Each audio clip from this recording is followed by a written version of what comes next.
Welcome, everyone, to Trauma Truths, part of the Transcend Trauma, Heal Your Past to Thrive Now online event. I am your host, Tanya Penny, and I'm an occupational therapist by degree. I'm an illness and trauma guide, a spiritual alchemist, and author of the Connect with the Divine You book and journals. And I'm here because I'm devoted to supporting you to heal your past trauma, PTSD, depression, so that you can thrive and create your own heaven on earth in this lifetime and fully live your purpose, your soul's purpose. So I want to again commend you for being here. Number one, there are lots of different places you could be, and there are a lot of people that are not willing to do this deeper work at this time, but you are. And so I commend you for that. I honor you. I know how challenging it could be. I know how scary it can be. I know how lonely it can feel. And yeah, I've been doing this deeper work for a long time. So for those that are new to me, I have been I have been on this deeper healing journey since I was 15 or 16. At that point, I realized that, I had been date raped. I had been sexually abused by my cousins. I had grown up in a very toxic home with my parents, just a really toxic, violent marriage.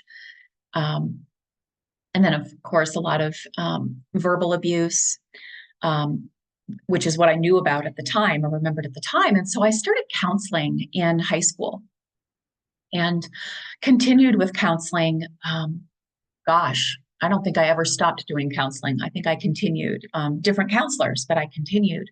And then at the age of 29, I was diagnosed with MS. So 20 years ago, I was diagnosed with MS in September 2004. And that, blew me out of the water, number one.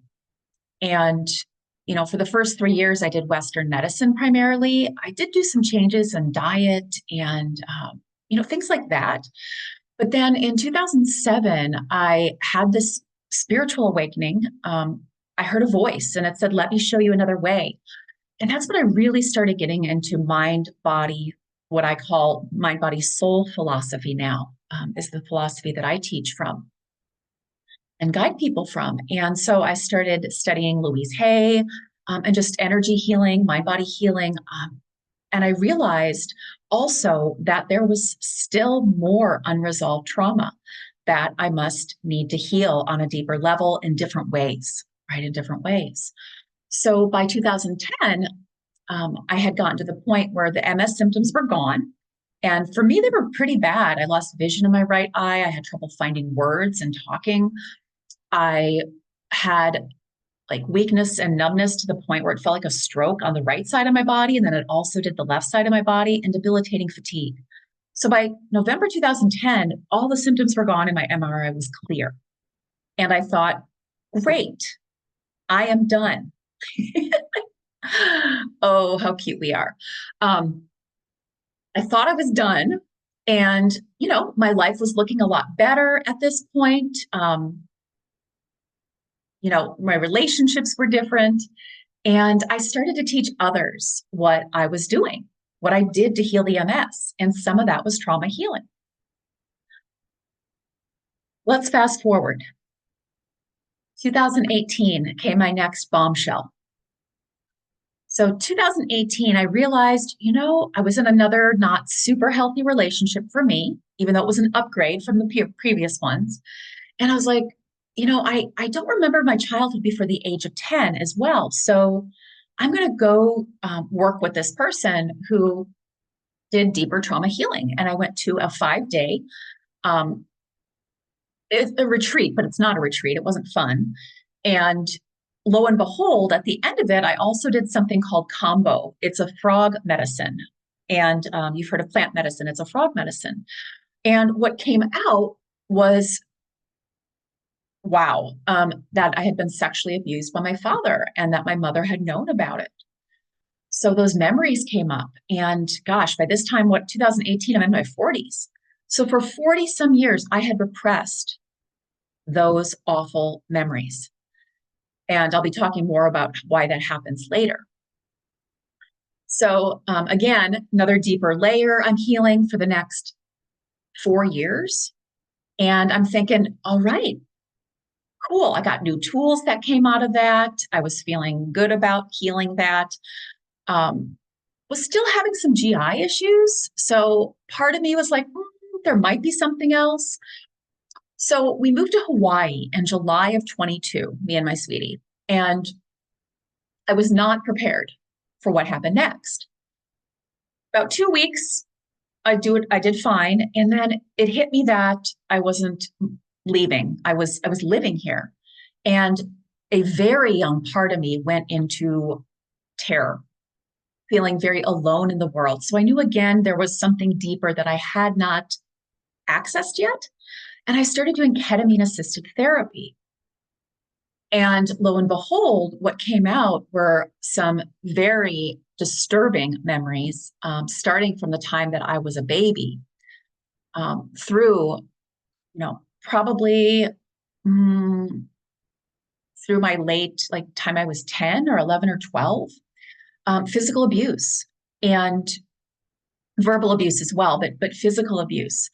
And so again, another deeper layer. So I'm sharing this with you so you know that I have a lot of experience, but that there can be so many layers for us. Again, I talked about it in the intro and the welcome video if you watched it, but that we have to remember that some of these traumas are from other lifetimes, right? They're from other lifetimes. They're from this life, and then they're passed down, right? They're inherited. They're inherited.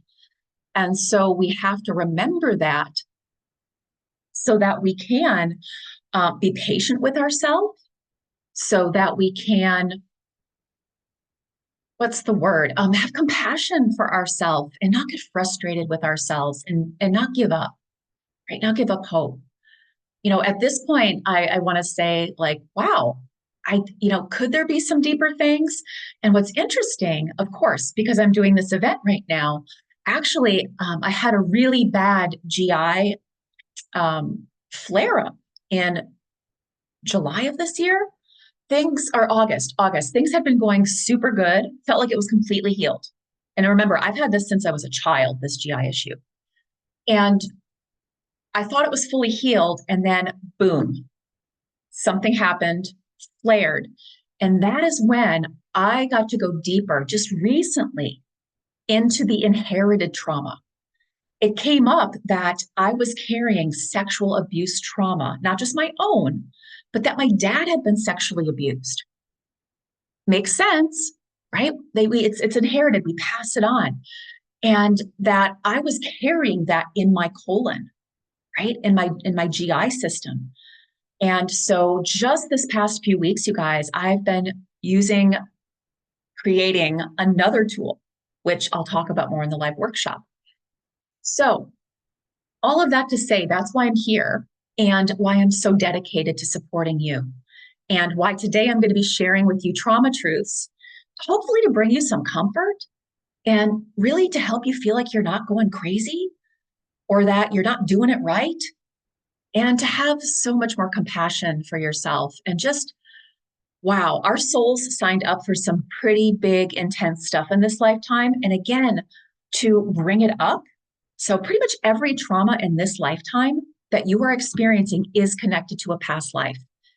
Good news is you don't have to remember what that past life is. Some of you will, and sometimes I do, and I do for others, not just myself, if it's meant to.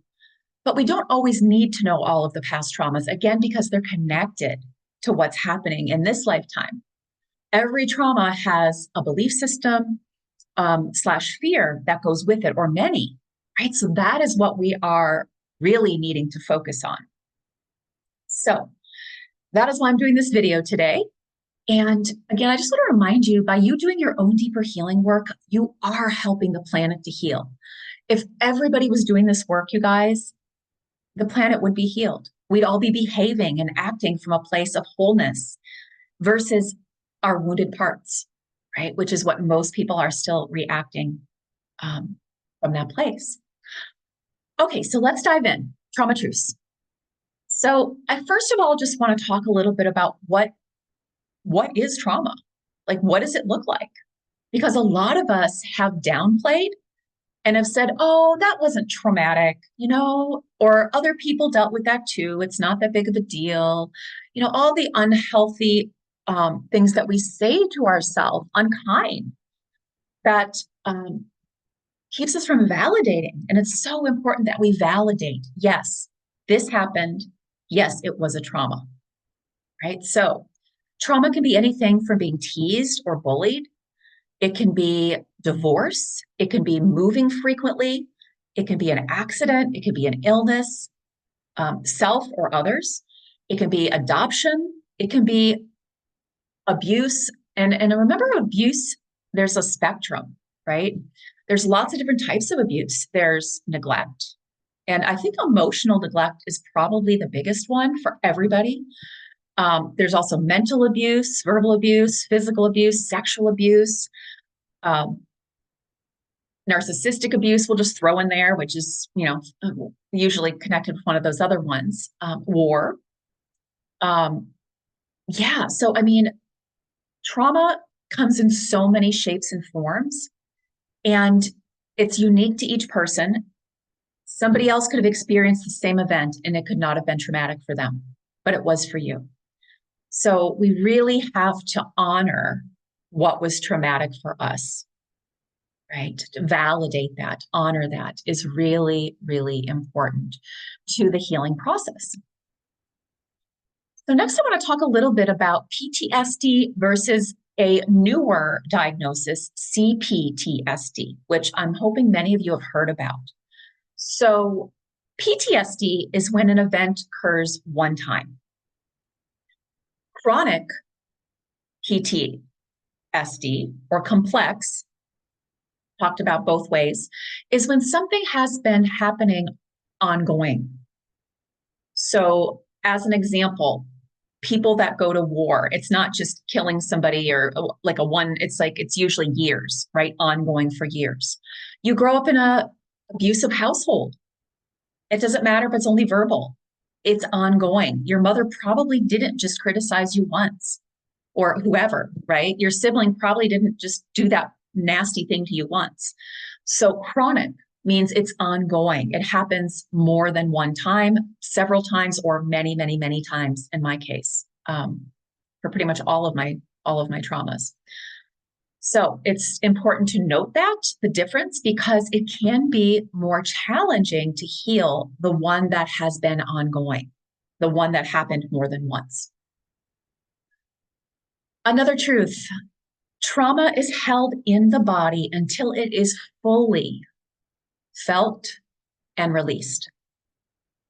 And again, when I say fully, if something happened to you 30 times, it's probably going to take a little bit. It could take a little bit longer, right? You might have to do these things a little bit longer for it to be fully resolved.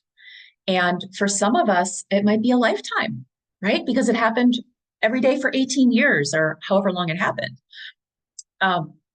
So yeah, it's held in the body and often comes out as an illness, a negative symptom or an illness, which again can fully heal, even if Western medicine says so, like MS, if the trauma is fully resolved.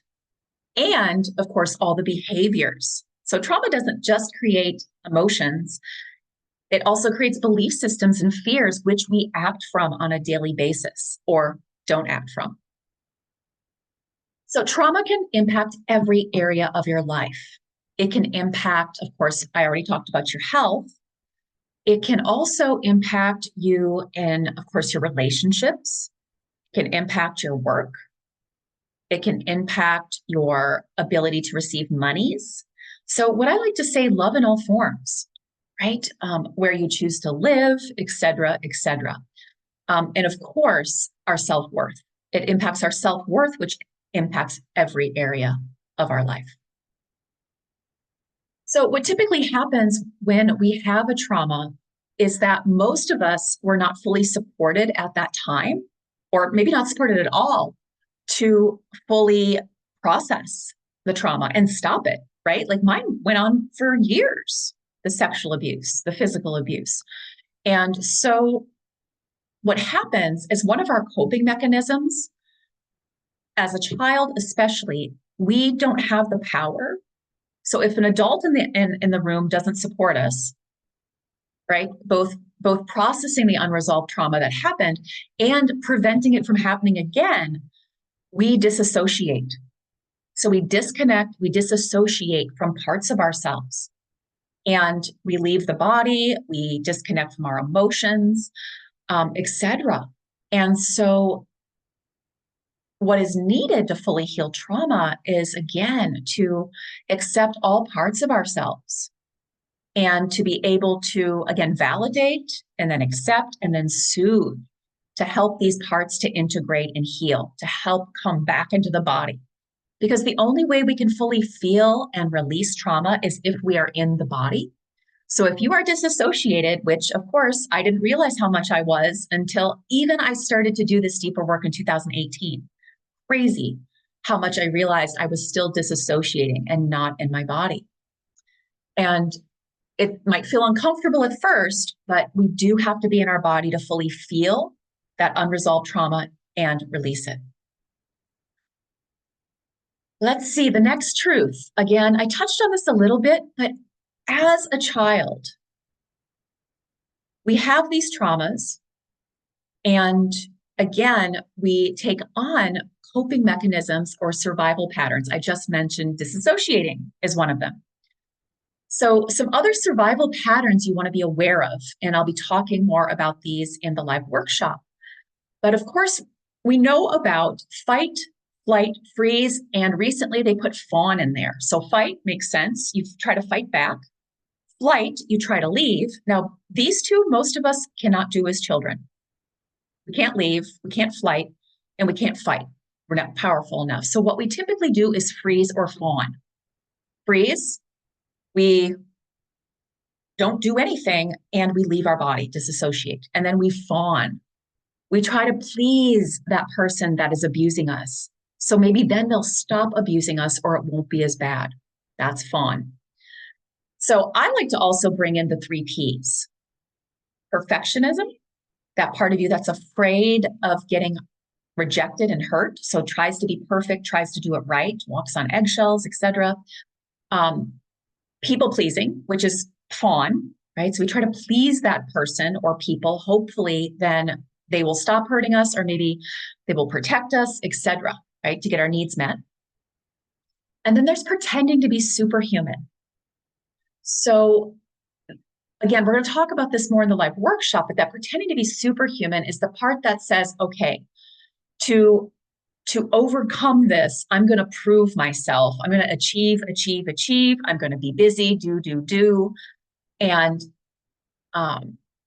yeah, you get the picture. The superhuman also tries to solve other people's problems, tries to fix their problems. So I was my mom's counselor, right? So we do these things again because our needs aren't getting met and we can't meet them on our own. So we're trying to, do as best we can. A lot of us, especially oldest in the family, ends up falling into this superhuman pattern, caretaking others, etc. And then, of course, our needs aren't getting met. So those are some coping survival patterns you want to be aware of. And we may do different ones with different people, right? So just to be aware of that, but pretty much everyone has the 3 Ps: perfection, people pleasing, pretending to be superhuman. So some other signs, people often ask me, how do I know if I still have unresolved trauma? Definitely a negative symptom or illness, you still have unresolved trauma. I don't care how long you've worked on healing it. If you still have an illness or a negative body symptom like my GI, Crohn's, right, autoimmune disorder, there's still unresolved trauma. And it could look like you actually have to go back and actually release the trauma from the body, from the actual event. And or it could be that in your life right now, you're still doing things out of the trauma response, and that needs to shift. An example of that is still being with somebody who treats you just like that abusive person did, right? You're going to have to move on You get what I'm saying? So illness, symptom, negative symptom in the body is a sign. You still have really bad anxiety or panic attacks or depression. That's a sign of unresolved trauma. And then we also have breakdowns in other areas of our life.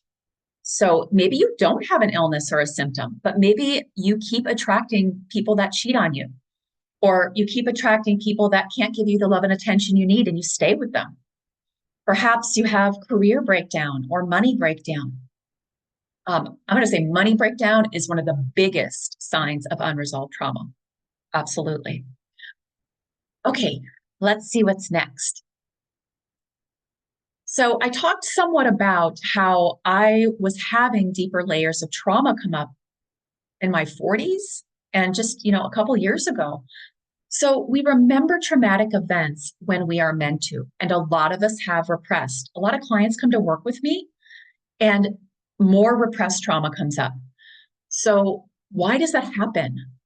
Our higher self knows when we are ready, when we have the support and the tools. So then it will allow deeper layers and memories to come up. That is how and why repressed memories can come up. They were just too painful before, and you didn't have the support and the tools. But once you have that safe, loving container, like I provide, and tools and support, then they'll can come up in a deeper way, right? And your higher self knows that. We have to also remember our healing timelines are all different. So it depends on what your soul signed up for, number one, as to when to wake up and when to remember. And it also has to do with the amount of resistance that your human self might still have.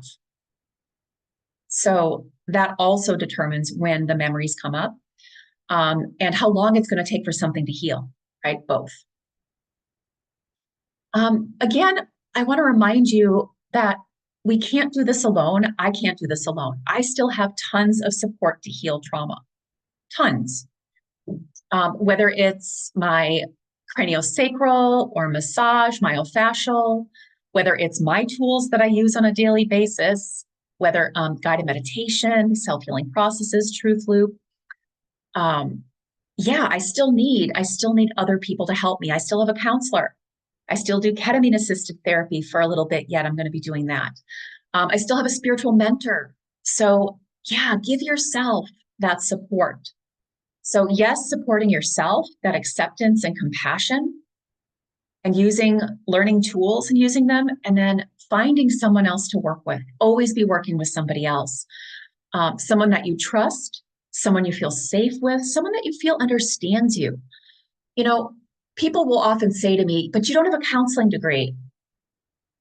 First of all, occupational therapists do have counseling courses. So I do have counseling. I don't have a degree in counseling, but we had to take psychology and we had to take counseling courses and mental health courses and things like that. I worked in Milwaukee County Mental Health for my first internship. So you want to make sure you find someone that understands. Does it matter if they have a degree? Yes and no. You want to know, though, that they are capable and have tools to give you. And I believe that most of us, at least most of the people, all the people I work with, I'm not healing you. I am helping you to heal yourself. Empowerment, self-empowerment. So you want to find someone that empowers you, right? That gives you tools, helps you to do it for yourself, as well as giving you that ongoing support. Again, different modalities are needed for different times in your life. I have done everything under the sun, from regular counseling to spiritual counseling to EFT to EMDR, hypnosis, meditation, past life regression, Akashic work, shamanic work. I've done everything. Ketamine, I might try MDMA therapy next. I don't know. We'll see. But different modalities for different times in our life and different traumas even that we're moving through. And a gentle reminder, like More doesn't equal faster. So I've seen it where people try to do too many different things at once to heal their trauma. That's not good either. That puts you into overwhelm, right? And actually sends you backwards. So patience and a few things at a time, you want to really assess too, maybe things that were working in the past, maybe they're not working anymore, right? Maybe you're ready to move on and you have felt kind of stagnant. So it might be time for a new person or new modalities. So I will often be asked as well, how do I support a loved one when they're going through trauma healing? So a reminder to all the superhumans out there, we're not meant to fix other people. We're here to support them and listen to them and to validate their experience, right? And I'm sorry you experienced that. And what do you need from me? My sweetie, lucky soul, did not sign up. He had some trauma, but it wasn't really in childhood. And anyways, not to compare, but he just hasn't had the level of trauma I have. So he doesn't always know what to do or what to say. So, the simple things I say to him: listen, validate me. I'm sorry that you experienced that. And then what do you need from me? Sometimes I say, just give me a hug, just hug me, you know? But yeah, you're not here to solve other people's traumas or carry them unless you get paid to do that. But I'm talking about your loved ones, right? Your loved ones and friends, etc. So yeah, those are just some simple recommendations. Again, I want to touch on the spiritual perspective. And it's needed. We need the spiritual perspective that my soul asked for this experience for all these different reasons. We don't always know. And that is, yes, that gives us strength and courage and makes us realize we're not a powerless, powerless human walking the planet anymore. We were powerless as children. We were victimized as children, but now we are powerful adults. And we've always been powerful co-creators, asking for every experience we had. And we want to be careful that we don't spiritually bypass. I think I'm going to do a podcast on this soon. We want to be careful not to spiritually bypass. And what do I mean by that? Spiritual bypassing is, but I know my mom and dad had their own trauma, and so I don't need to feel angry at them. I don't need to address the anger or the hurt because I know from a spiritual perspective, right? I chose it. No, we have to have the spiritual perspective, and then we have to still show up for those wounded, younger parts of us and allow them to assist them. And that's one of the tools I'm going to be sharing with you guys, the self-healing process. We learn to show up as that divine parent we never had to ourselves, that divine mother and father. And we support those younger parts of us to feel, right? Validate, feel, and release, and shift those limiting beliefs and soothe with what is really true, the truth of the matter. So I'll be sharing that experience with you guys more in the live workshop on October 12th. But we got to feel to heal it, remember? So we can't do spiritual bypassing. We got to do both, have the spiritual and support our younger, wounded human parts. What to expect when you're doing trauma work? Most of you have been doing it, but just for those that are new, layers, expect to be more sensitive, triggered more easily. When I first got to Hawaii, triggered more easily when I was going into that next layer. And we might need more space or alone time. You're definitely going to need more healing and rest time. So I talk about work, rest, healing, and play. You're definitely good, if you can, more healing and rest time. And of course, we need play time as well, not just all work. We may also realize we don't enjoy the same things or people anymore when we're going through healing our trauma. I can't tell you through each layer that I was called to release relationships, some relationships that were no longer in alignment, because I had done the deeper healing. I had realized, oh God, this person was actually kind of doing to me what my mother was. Wow, not doing that anymore. So needing to let go of relationships, activities, etc. You will shift when you heal these deeper layers. And so your external world will likely shift as well, and your preferences. And again, we want to do our own work, right? Healing work. And then we get to go help others to do theirs, however our soul signed up to do it, whether it's family, friends, or whether it's paid, like someone like myself, that you're meant to do this with others in your own unique way. So those are some trauma truths that hopefully bring you some comfort and help you feel like you're not going crazy and that you're not alone in this, because it can feel like that sometimes, but you're not the only one. I promise you. Just as sharing my own experience, right? You're not alone. You're not alone. And I've been doing this for how long, right? And I would love for you to try, if you haven't yet, my guided therapeutic meditation practice. It is part of the therapeutic meditation process that I created. The Connect with the Divine You book talks more about that. And the guided meditation takes you through all of the self-connection areas. So it's going to help you to get in touch with your intentions and desires for healing. Also, your breath, to connect again with your body and get in your body. It's going to help you to feel, understand, and release your body's messages and your emotions' messages. And then once we get the message, they don't need to be there anymore. So dealing and helping you to release your emotions in healthy ways versus all the ways that unhealthy ways we learned growing up. Like me, I learned alcohol, food, stuffing, TV, social media. So it'll help with that. It also helps shift those limiting beliefs and fears that we took on due to the trauma, due to the traumatic event or wound. So I recommend definitely listen as you go to bed at night. It can help you to sleep more deeply and peacefully. And like anything, I call this meditation as medicine. So doing it consistently every day, you're going to notice a lot better effect. So listening low level as you fall asleep at night, you don't have to hear a word of it. If you wake up, hit play and listen again. It'll help you fall asleep more easily. One of the biggest symptoms of trauma is insomnia, unhealed trauma. It can also help decrease pain and other symptoms in the body, right? So you might use it midday during a lunch break or an afternoon nap or after work nap. It can really help you to feel more energized, decrease pain, fatigue, etc. And if you wake up in the morning with anxiety or depression, PTSD, it can really help. So you could also listen in the morning when you first wake up in a comfortably seated position so you don't fall back asleep unless you want to.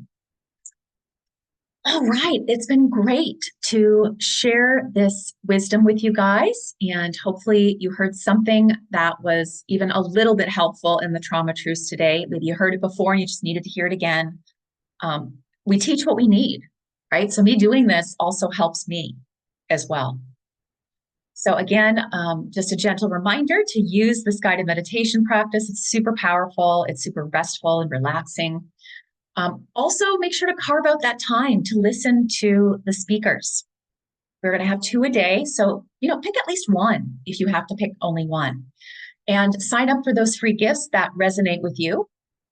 And then hopefully you will find your next piece to your healing puzzle with somebody in this event.